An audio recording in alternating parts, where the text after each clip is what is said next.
Well, people who are homeless are being put up in hotels tonight in an effort to control the virus spread. The city is even using federal funding to help those people find permanent homes. But as ITMate's Richard Essex found out, not many have actually moved out. Almost $10 million of federal CARES Act money has been set aside for the rapid rehousing of the city's homeless. Now, the lion's share of that is supposed to pay 1 year's rent for those people, but so far that money isn't moving. Kelly Watson has been waiting for the rapid rehousing grant to get moving since July. She's been biding her time, but her patience is running thin. Awful.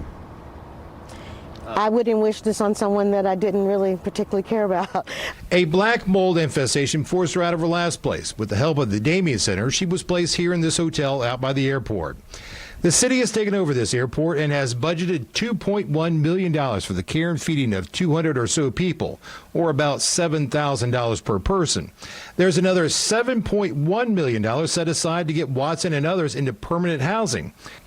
ITMate asks Matt Giffen of the Office of Public Health and Safety, what's the holdup? To be completely honest, there's been some hiccups in this. I know there have been complaints, people who feel like somebody dropped the ball on getting them somewhere, or wasn't responsive enough, and it's challenging to wrangle all of it.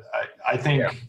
Watson is thankful to have a place to stay. She says the hotel staff has been perfect, but she is fearful of the private contractor hired by the city to manage the project. When Watson arrived, she had access to a nurse and other social services, but she says that ended when the outside contractor, Magnus Global Solutions, took over.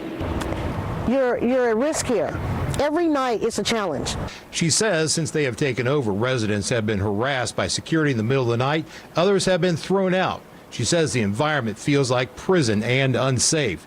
Geffen says this is not the intended role of the company. We don't want this to feel like it's some sort of summer camp or compulsory type environment where people are not able to be treated like adults.